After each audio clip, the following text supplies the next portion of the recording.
শ্রী শ্রী ঠাকুরের চরণে আমার কোটি কোটি প্রণাম। শ্রী শ্রী বড়মার চরণে আমার কোটি কোটি প্রণাম। শ্রী শ্রী বড়দার চরণে আমার কোটি কোটি প্রণাম। শ্রী শ্রী আচার্যদেবের চরণে আমার কোটি কোটি প্রণাম। এখানে উপস্থিত সকলকে আমার জয় গুরু। আমি এত কিছু জানি না, আমি নতুন দীক্ষা নিয়েছি, যতটুকু জানি জানি কি বলবো, যতটুকু আমি মোবাইলে দেখে দেখে যতটুকু জেনেছি বড় মায়ের ব্যাপারে, আমি একটু যতটুকু বুঝেছি আমি আপনাকে বলছি, বলার চেষ্টা করছি। তো একবার বড় মায়ের একটা ঘটনা আমি আপনাকে বলছি। শ্রী শ্রী বড়মা তখন ঠাকুর বাড়ির বড় বউ, ওনার তখন নতুন নতুন বিয়ে হয়েছে।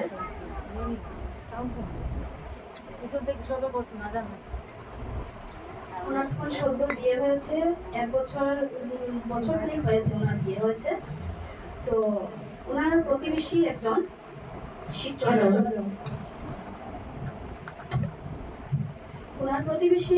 শিবচন্দ্র চক্রবর্তী, ওনারই আশেপাশে একজন থাকতেন। ওনারই পাশে ওনার ছোট বোন সুধা দেবীর বিয়ে হয়েছিল।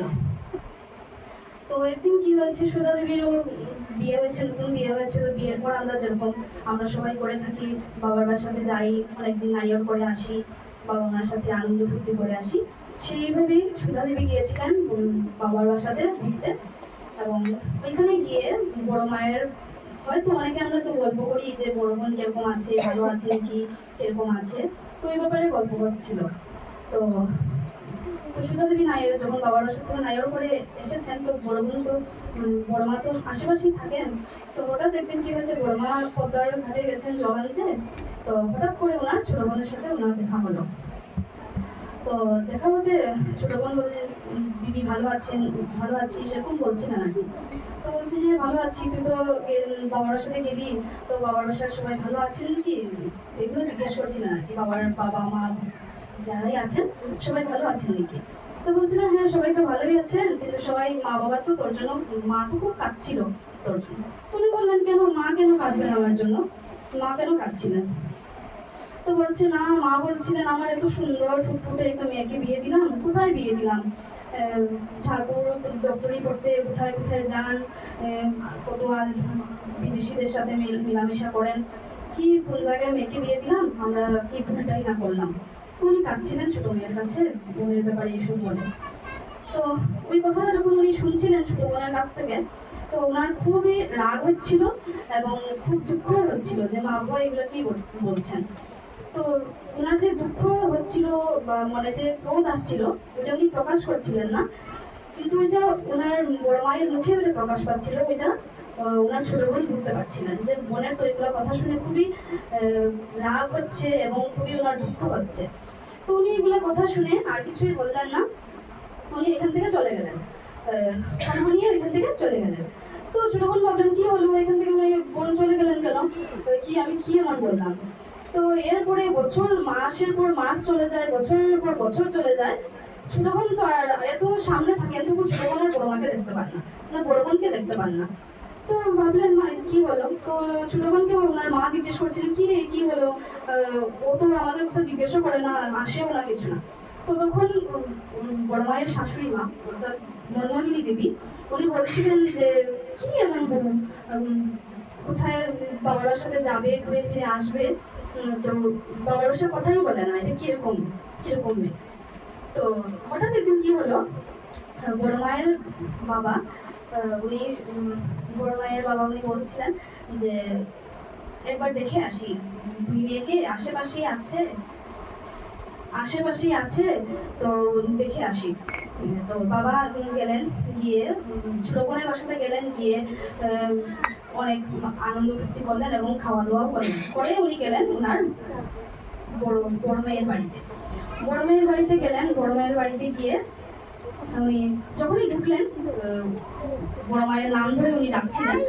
তো উনি বড় মা তখন রান্না করেছিলেন, কিন্তু ওনার বাবার ডাক শুনে উনি আসছিলেন না।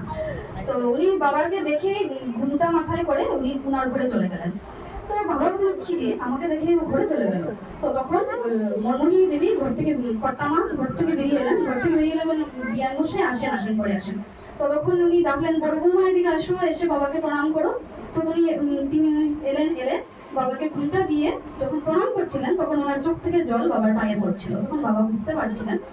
তো অর্থাৎ আমি আপনাদেরকে এটাই বলতে চাইছিলাম যে স্বামীর নিন্দা, স্বামীর যে নিন্দা ওইটা কোনো মেয়েরই সহ্য হয় না। তো সেম এরকমই আমরা বড় মায়ের কাছ থেকে এটাই শিখলাম যে স্বামীর নিন্দা করলে ওইটা সহ্য করা যায় না, আর ওইটা সহ্য করাও উচিত না, ওইটাই আমরা বড় মায়ের কাছ থেকে জানলাম। তো বড় মা অনেকই কষ্ট করেছিলেন, শ্বশুরবাড়িতে গিয়ে উনি অনেক কষ্ট করেছিলেন। তো অনেক কষ্ট করেছেন, অনেক দুঃখ কষ্টের মধ্যে উনি দিন যাপন করেছেন, কিন্তু কোনোদিনই বুঝতে দেননি।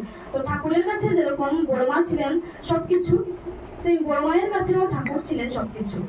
তো ঠাকুর যখনই কিছু করতেন বড় মায়ের পরামর্শ অর্থাৎ বড় মায়ের আদেশ অর্থাৎ কথা শুনতেন। তো বড় মাও সেম এরকম ঠাকুরের পরামর্শ, ঠাকুরের কথাই শুনতেন সবসময়। তো বড় মা কোনোদিনই ঠাকুরের পূজা করেননি, উনি সারা জীবন ওনার এই বড় সংসারকে নিয়ে ওনার স্বামীর সেবা শুশ্রূষার মধ্যেই দিন যাপন করেছেন। স্বামীর সেবা করে স্বামীর সংসারকে নিয়ে উনি সেবা দিন কাটিয়েছেন।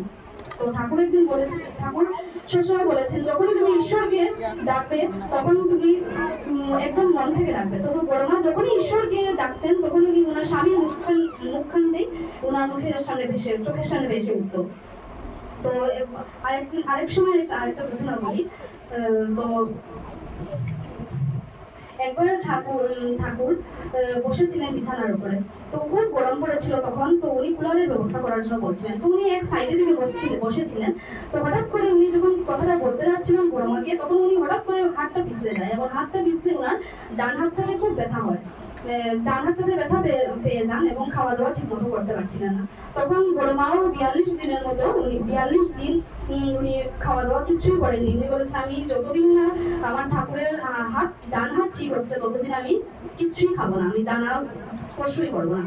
তো তখন বর্দা এসে ওনাকে জোর জবরদস্তি করে বলেছিলেন যে মা তুমি এই লেবুর শরবতটাও অন্তত গ্রহণ করো। তো উনি 42 দিন লেবুর শরবত খেয়ে উনি দিন যাপন করেছিলেন।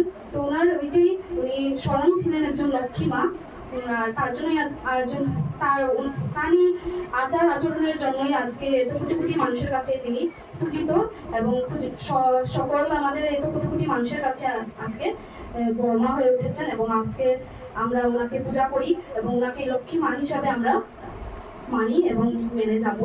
আশা করি আমার বন্ধুদেরও ক্ষমা করবেন। জয় গুরু।